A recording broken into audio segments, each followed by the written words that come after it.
Hello and welcome to the latest from Hearts Standard. My name is Joel Sked and I'm joined by my colleague James Kearney, and we are here at Tynecastle Park to discuss the Hearts 11 to face Rangers in the Scottish Premiership encounter in Gorgie this evening. And it is a team lineup, or a squad. More squad is, I think, got a lot of fans understandably excited. Nathaniel Atkinson, just making sure I spelled it right on the 11. I did, I think. Atkinson is back in the starting 11. We've got Barry McKay on the bench, Craig Gordon on the bench, Craig Halkett on the bench.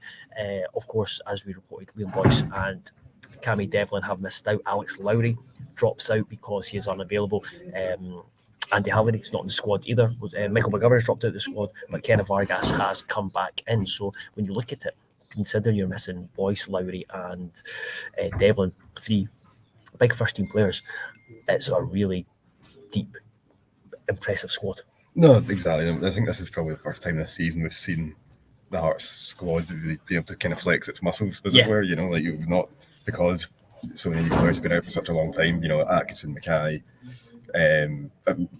not so much Atkinson, but certainly McKay, Halkett, Gordon, basically been out for the entire season. Yeah, so Gordon Halkett haven't played since the 24th of December. Yep. Atkinson has featured in 10 games this season. Barry McKay's featured in 3 games this season. So I think it's obviously really encouraging to have all these players back, because they're all, you'd imagine when they're fit and firing, they're all probably, they all probably have a space in the strongest 11. Probably. It makes a big difference having them back. Obviously now, I can't see Craig Gordon coming off the bench today. I don't think we're going to do that. Halkett again might be a bit unusual. Someone like Barry McKay, though, wouldn't be surprised to see him come off the bench, get a few minutes in midfield, particularly with Alex Lowry not being in the squad either. You know, that he gives that kind of creative element that if, for instance, Neuenhoff and Grant can't really get going, there's something chasing a goal. Exactly. There's somebody on the bench who's exactly who you want. Yep. For that kind of scenario. So I think it's pretty encouraging. We were pretty close as well. For once, we actually agreed on our lineup, and we only got one wrong. I think we both went for Civic instead of Atkinson. But obviously, it's great to see Tagawa in the squad as well. Yep. He's going to have a really big impact. I think it's a great opportunity for him. Obviously, it's been a wee bit stop-start so far his Hearts career ever since he joined in the summer. But there's definitely been flashes of potential there. We definitely saw that at the weekend. Again, away to Kilmarnock, I think we saw when he came on that he gives you that kind of direct running that tries to get in behind. And I think that particularly when you look at this Rangers team that Hearts are playing tonight, that's an area where they can. You look at that defence, and it's, they're not fast, and they're all, a lot of them are kind of getting on a bit. Particularly look at the centre back partnership with Goldson and Balogun. We'll come on to speak about Rangers and how they can got a view on them. But just can I just go through the lineup first? Obviously, it's Xander Clark's in goals. Steven Naismith talked about having that big decision on the horizon, and that he's comfortable making. It'd be difficult. Understand if I was picking the team and Gordon was fit, I'm picking Gordon, but I can understand why Naismith have it, because Clark's getting 3 clean sheets at the last 4, and then he's playing behind a defence and being absolutely brilliant the last few games, especially at Kelly. And then you've got Benny Minigamy supporting him, so there's that strong defensive structure, that core, which will be massive against Rangers and their threat and attack, which we'll come on to speak about. Neuenhoff and Grant, I'm unsure if they had definitely started if Devlin was fully fit, but saying that, Devlin has not been in us Naismith starting plans at the moment. I mean, that's the thing. I would have probably had Devlin to start for this game if he was fit. But then you look at the game against the semi-final, the game at Ibrox just before that, Devlin didn't start either of them. So him to start, we'd expect him to, you'd have said if he's pretty much nailed on to start those games and he didn't. So who knows? If he might have missed out anyway. And then you've got Cochrane, who makes his 100th appearance tonight for the club. A big milestone for someone who's been a really good signing, first as a loan, then as a permanent transfer. But then Nathaniel Atkinson, we've discussed this before, that you've got Alan Forrest and Toby Civic, 2 very, very different contrasting players. You've got one as a winger and one who is basically a centre back who can play right back and sometimes midfield, playing in a right wing back position, which where you need a hybrid. You need to be able to defend. You need to be able to attack. You need to be able to cover the whole flank. And Atkinson within the squad is the guy who sits right in the middle of the closest one to sitting in the middle and suiting this formation. Absolutely, yeah. I mean, like you say, it's like if if there's a spectrum of like players that can play wing back, and one end you've got attacking players that can do it, and the other end you've got defensive players that can do it. Civic's are right at one end now, Forrest right at the other. Whereas Atkinson is that kind of happy medium where he's comfortable defending. And Oda's off his scale, and then exactly, he's a wee bit further up.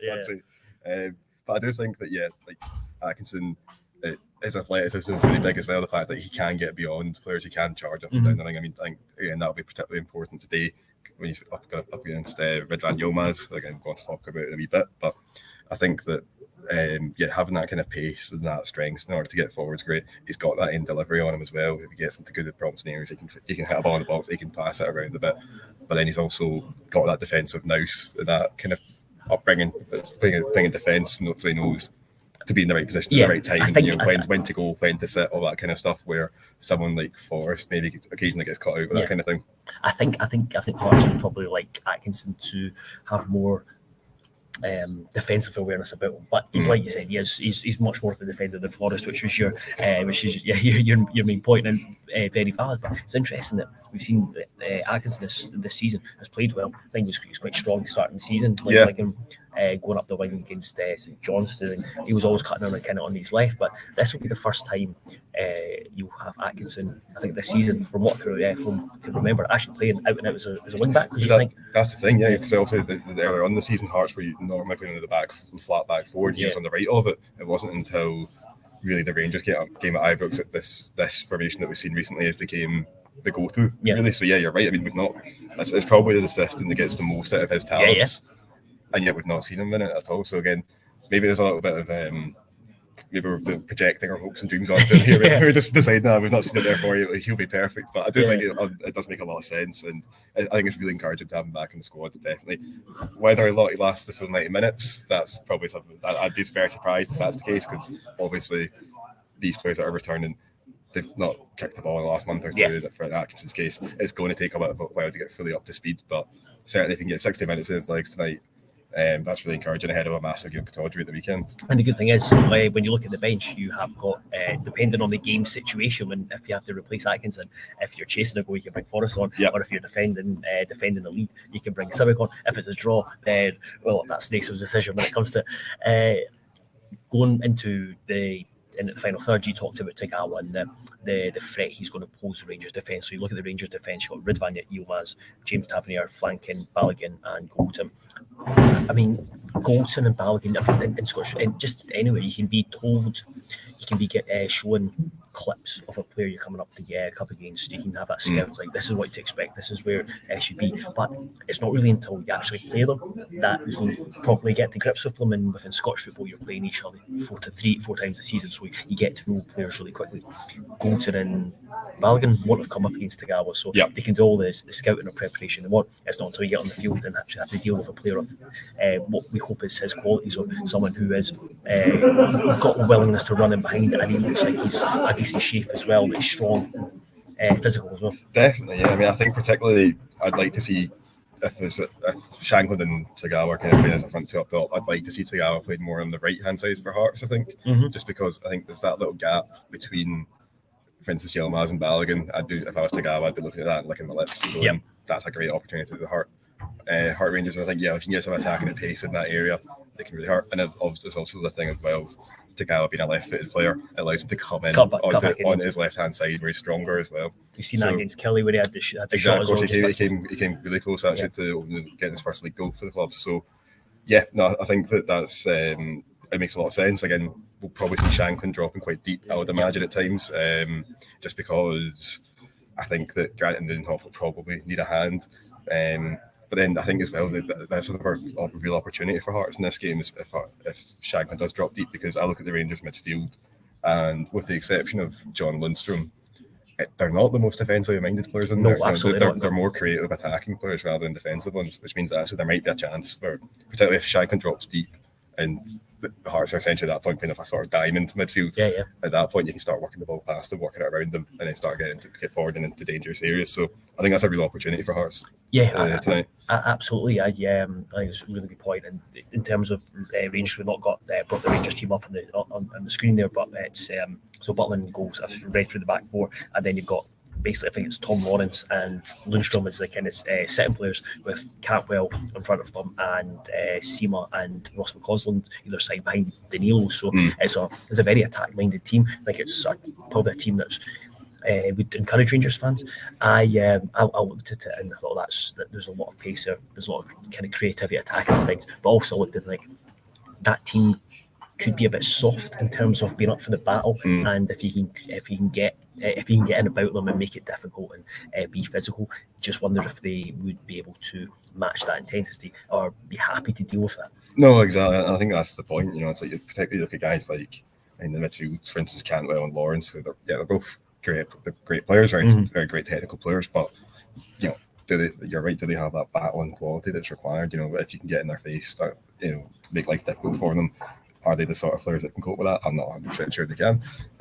But I think that's got to be part. But again, that comes back to why I think Devlin's such a big miss, because again, he's exactly he'd be a pain in the arse. Yeah, exactly. Yeah, you want to just be a pain in the backside, just charging around, just kicking people in all sorts, and like that's what he's great at. So I think we'll probably need to see a wee bit more of that from Kenan Neuenhoff today. I think looking at Hearts midfield, he's probably the more kind of the most kind of athletic, most good as a ball winner.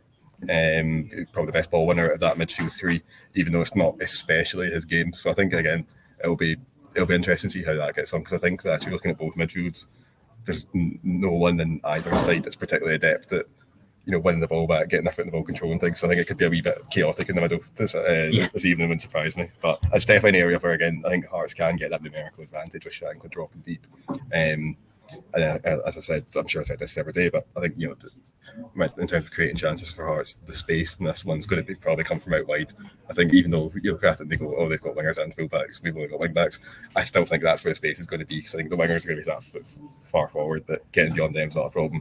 It's getting beyond the fullback that's the problem. So again, that's where you need particularly Tagawa running those channels, getting wide, getting in behind, giving whether it be Atkinson or Cochrane something to run on to, giving them an option, because again, that's what we saw in the semi-final. The 3-1 defeat at Hampden was those options were never there, and even when it was on, people weren't taking them. And Hearts just could not get out there half they're totally pinned back. So that's going to be really important as well, I think. Yeah, absolutely. And you look at McCausland, it's been not 100% sure on McCausland, but certainly Seema likes to go infield. He's not going to stretch Hearts out wide. He's to stretch very direct attacking for the position he plays. Yeah, you're right. He likes to get involved, and he's been an excellent signing so far. To be fair, he's scored a lot of goals. But the good thing with what you talked about, the chaotic nature of the midfield and the possibility for that to happen, is that at least with Tagawa, Hearts have got an option where you just go, you know what, just stick it behind and let someone chase it. Whereas if it was Shankland and Lowry, Shankland and Boyce, that's not really an option. It's just not an option. It's just not, for all the qualities that Shankland and Boyce have got, pace is not one of them. Neither of them are particularly quick. They both admit that. Yeah, so I think having that option, particularly, we know that Rangers were going to want to push quite high up the park, particularly their centre halves, and again that does create that space, and that's certainly an area where Rangers can get hurt.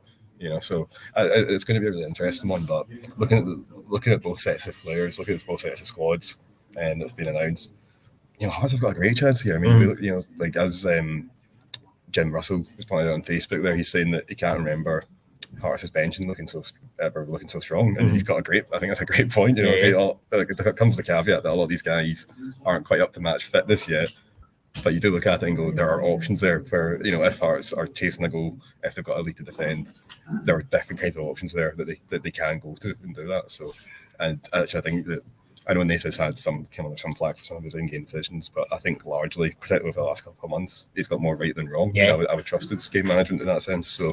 Yeah, and that's a very exciting opportunity. With on that positivity, James, you said yesterday that you predicted 1-1. Are you going to change that? I'll go for 2-1. Okay. Why not? Yeah, why not? I'm feeling good, feeling positive. Yeah, I might join you in that. Anyway, that is us for our coverage pre-match. Everything is up on the site in terms of pre-match coverage, with Steven Naismith comment regarding Gordon, everything he said at the kind of Q&A. Alex Cochran talking about his Alex Cochrane talking about his 100th game coming up, looking back on his career at Hearts so far. We've obviously got Liam Boyce's new contract. We'll not touch on this, but we'll speak about that tomorrow, because I think it's Scott McIntosh who's joining me to look back at tonight's game. So we'll talk about Boyce then. His new deal, that's up on the site. Everything is up there, and then we'll obviously have all the post-match analysis and coverage tonight and into tomorrow. So hopefully everyone enjoys the game. Goodbye.